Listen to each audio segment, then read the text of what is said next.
lobster and sliced tomatoes. Could one possibly conceive of a more ideal marriage, Watson?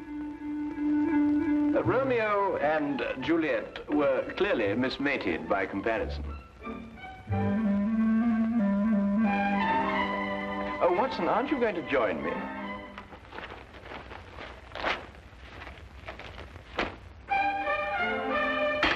Oh, now, surely, Watson, you can't bear a grudge against me forever for something so trivial. Trivial? And what is trivial about riddling the walls with bullets? I do not agree that I riddled the wall, as you so violently put it. I decorated it in a most patriotic manner. Holmes, I have permitted and suffered many liberties in this flat. First you make those evil-smelling gases. Then you shatter my nerves with those ridiculous disguises. But you, even you, have never covered your activities under the banner of patriotism. Yes, but VR of the Queen's initials. I was only celebrating Her Majesty's birthday. Celebrating Her Majesty? Still, that's no excuse. Well, perhaps I was a little overzealous, but you can't very well blame a man for that. Nevertheless... All right, Watson, I solemnly promise never to do it again. Oh. Well. And lobster and tomato for breakfast. Who ever heard of that? I must say, it looks jolly good, huh? Do you really mean to say you're going to join me? Yes, please. Oh, come on, then.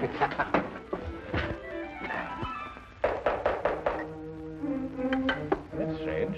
I didn't expect her until noon. She must have caught the midnight train. Oh. You'll meet her in a minute.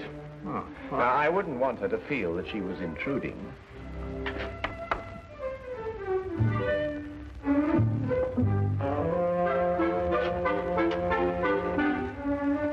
Mr. Holmes? Yes, Miss Millicent Channing? Yes. I wrote you that I'd be here at noon, but I didn't want to lose any time. I took the midnight train. I understand. Won't you come in? This is my good friend and associate, Dr. Watson. How do you do? How do you do? Please sit down, Miss Channing. You must have had a very tiring journey, particularly in view of the fact that you were forced to take a dog cart out of the way. How did you know I took a dog cart? Well, I noticed that your right sleeve is covered with mud. Only a dog cart throws out mud in such a disagreeable way. Mr. Holmes can also deduce your birthstone and the serial numbers of any notes you happen to be carrying in your purse. Dr. Watson exaggerates, though only slightly. I've heard a great deal of your powers, Mr. Holmes. They say you're one of the cleverest men in London. They're very kind. You said in your letter that your fiance has disappeared. I'm afraid that something terrible has happened to him. Why, Miss Channing? It's all so muddled, so confused. Several days ago, I was expecting him for dinner. He didn't arrive. I was worried, and I went to his lodgings.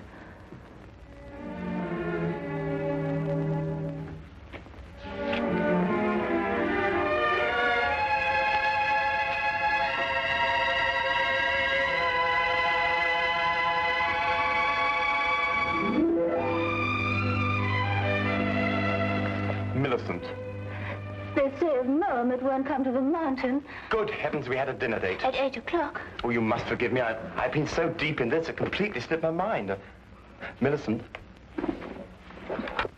how would you like to marry a full professor of English history at London University? I'd much rather marry you, John. I mean me. Well, are you serious? You still have 3 years before you can become a professor. It can happen in a month. Next week, perhaps. But how? Well, you know this research work I've been doing on 14th century English history? Yes? Well, I have reason to believe I've made the most amazing, the most fantastic discovery. Oh, tell me. Not until I put my theory to the test. And if I'm right, I can assure you there will be an immediate chair for me at the university. And more than that, I'll be famous. Oh, but John, this is unfair, keeping me in the dark like this. I promise you it won't be for long. Tomorrow, I go to see Sir Thomas Greystone at Aberdeen to get his cooperation. He won't refuse because my success will bring him fame also. John, You simply must tell me what... Not another word tonight. I'll tell you everything when I come back the day after tomorrow. Remember, good things come to those who wait. But he didn't come back. Not the day he told me, nor the next day. I wired him at Greystone Castle asking him to explain the delay. I received this answer.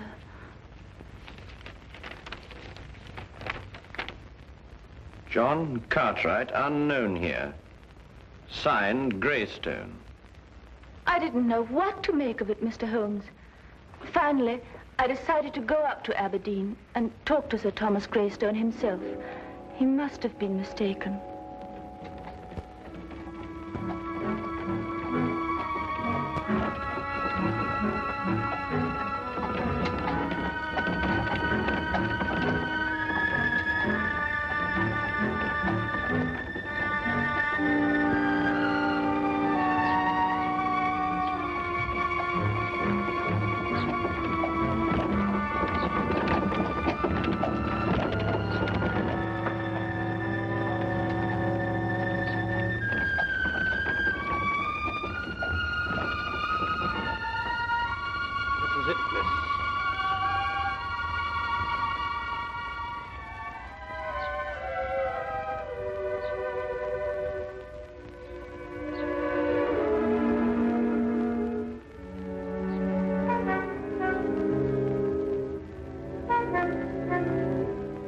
Certainly don't envy you, miss. Why? Is something wrong? Let's say something isn't right. Ever since the Greystones came upon hard times, they become a strange, mysterious pair. Hardly anyone ever comes to see them, and those that do don't waste any time there. If I were you, miss, I'd wait until it's light before I went up. I don't have the time to spare. I'm sure I'll be all right. Suit yourself, miss. Get out.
I should like to see Sir Thomas Greystone, please.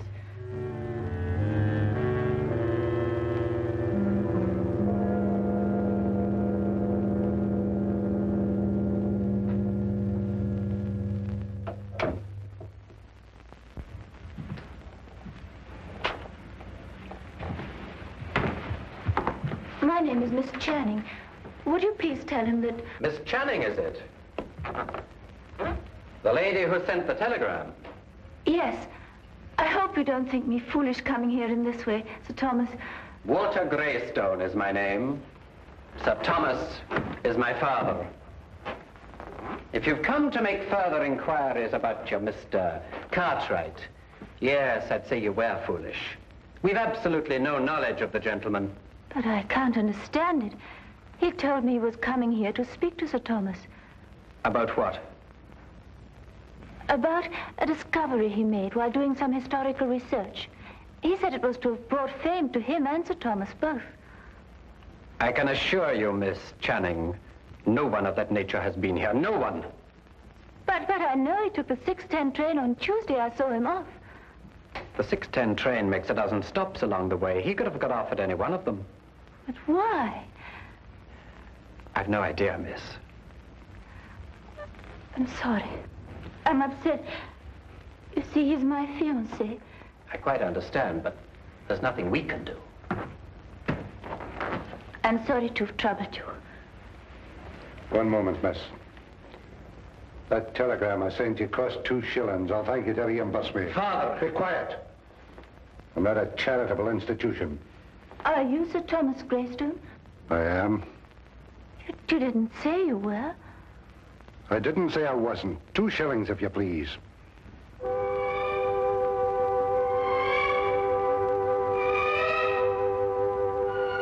you. Good night, to Miss Channing.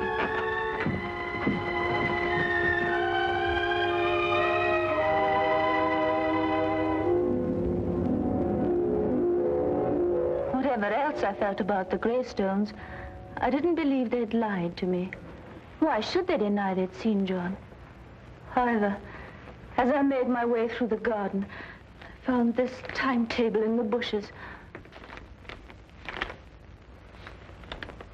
I take it that these notes in the margin are in your fiance's handwriting, Miss Channing. Yes, Mr. Holmes, they lied. He was there, and for some reason they're trying to deny it.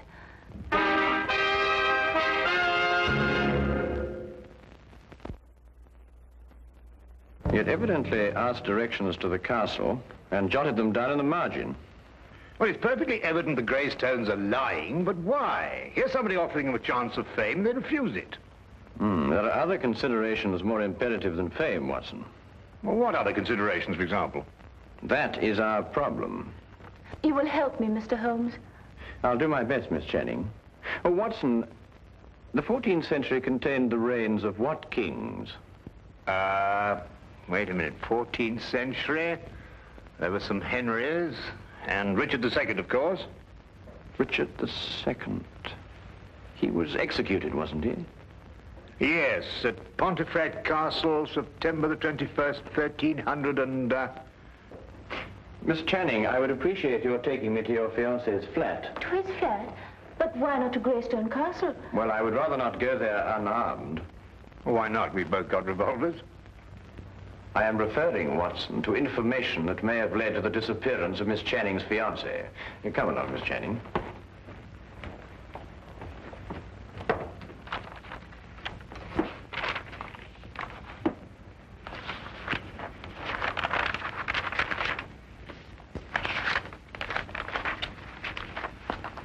Well, I can't find anything there. Perhaps you'd have a look, Watson. Oh, thank you, Miss Channing. Thank you.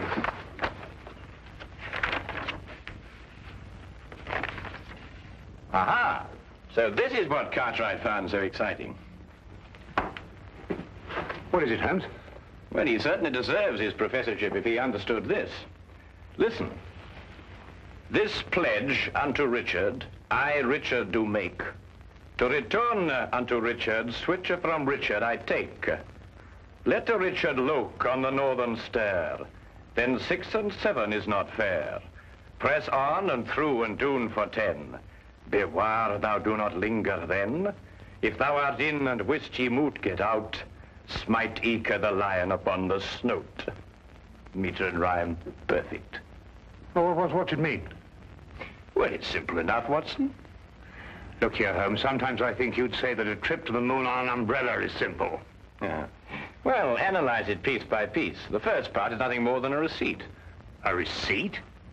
Certainly. This pledge unto Richard, I, Richard, do make, to return unto Richard such things as I from Richard take. Well, apparently Richard had entrusted his possessions to a loyal friend, and he had received his promise that they be returned. Yes, I see that. The rest of the inscription merely tells him how he may get his possessions back. Hence, let Richard look upon the northern star. A sort of map, so to speak. Quite so.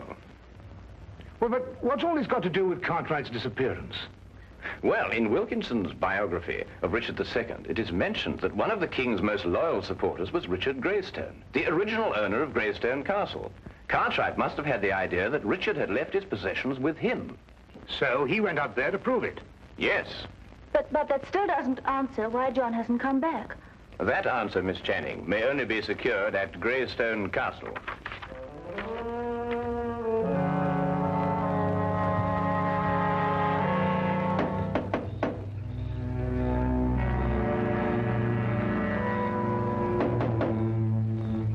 trains, there appears to be no one here.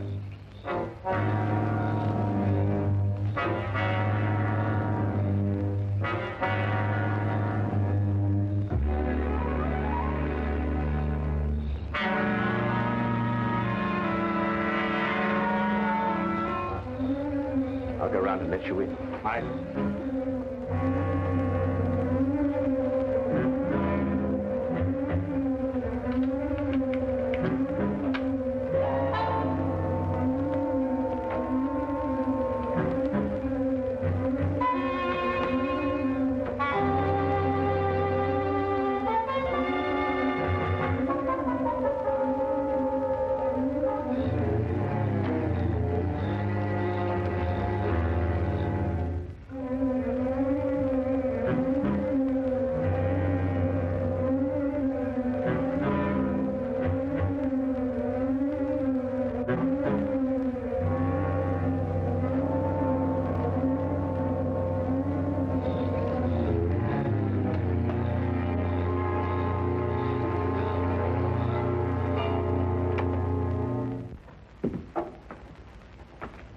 Come along and keep close behind me.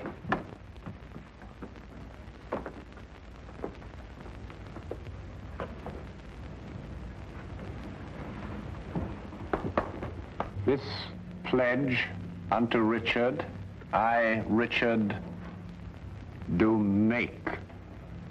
To return unto Richard, switch from Richard, I take. The lower half appears to have been destroyed by fire. But there's every chance that King Richard's possessions may not yet have been found. No, they haven't. So you brought help, Miss Channing. Where is he? What have you done with him? He's in safekeeping, in the tower. Since you're here, perhaps you can persuade Mr. Cartwright to tell us the secret of the Greystone inscription. We shall do nothing of the sort. He's got some idea of returning Richard's possessions to the Queen for a birthday present. They're worth a fortune, and they're rightfully mine. They rightfully belong to the crown. We won't argue rights and wrongs. Weigh this well. If you can't persuade Mr. Cartwright to talk, then not one of you will leave this room alive. In that case, I will not hang my fate on another man's decision. I'll lead you to King Richard's possessions myself. Holmes!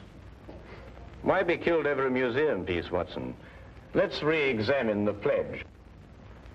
This pledge unto Richard, I, Richard, do make, to return unto Richard such as from Richard I take.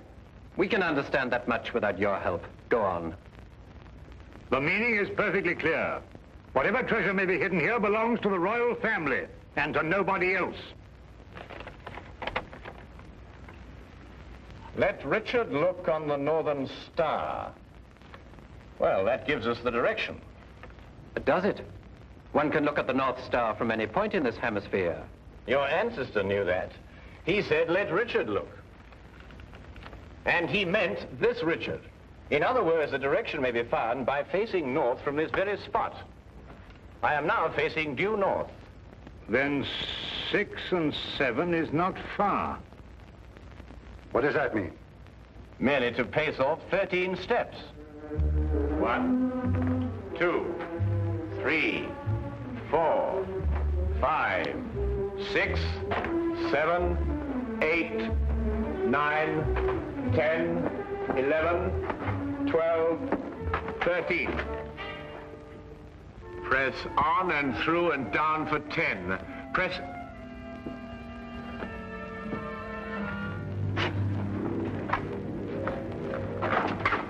Stairs! Through and down for 10. 1, 2, 3, 4, 5, 6, 7, 8, 9, 10.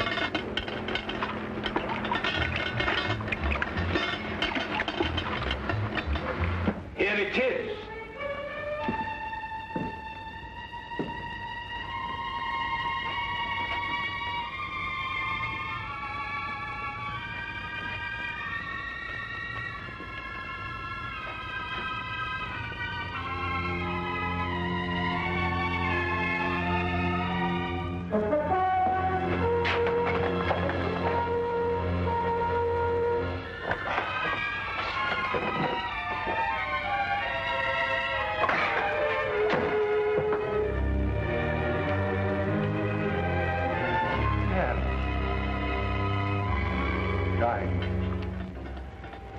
rubies. Pearls, at last. I've been waiting for this moment for years.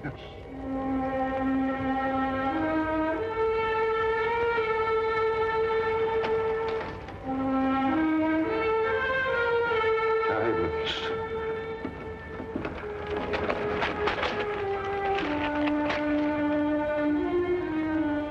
Rubies. And now, if we may go. I'm afraid I can't let you go. But you promised. You take us for fools, you go straight to the authorities. I plan to enjoy this wealth. I don't see how, with or without us.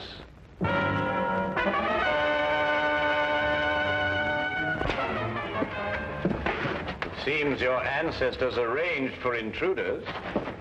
You knew this? I suspected. Then you must know the way out, otherwise you wouldn't have come in. Tell me at once, man, or I'll shoot you down where you stand. While only I have the secret to the door? Half the jewels. Half the jewels for a way out.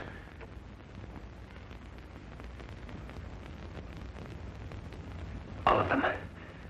Show us how to get out, and we'll let you take them all. No. No, they're mine. Not one.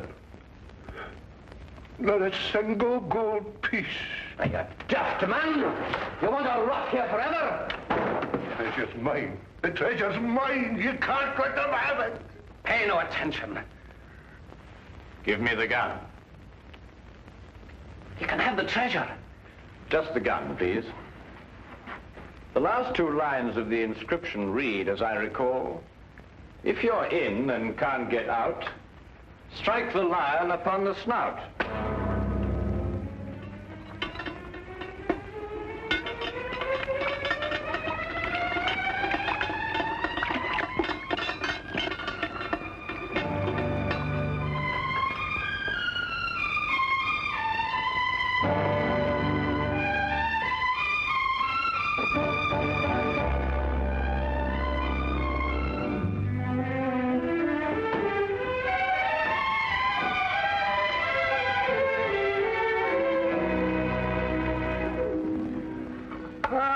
Everything couldn't be better. The Greystones are in prison, the Cartwrights are together again, and you and I are feasting on cold lobster and tomatoes. Well, I have a sense of well-being. Haven't you the slightest twinge of conscience, Watson?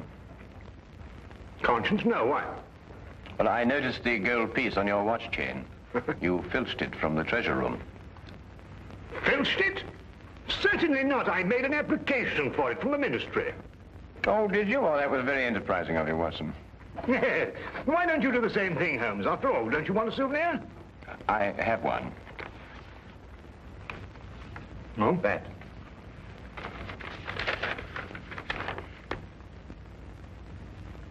But Holmes, a personal letter of thanks from Her Majesty. Why, Holmes, congratulations. Well done. Oh, thank you, Watson.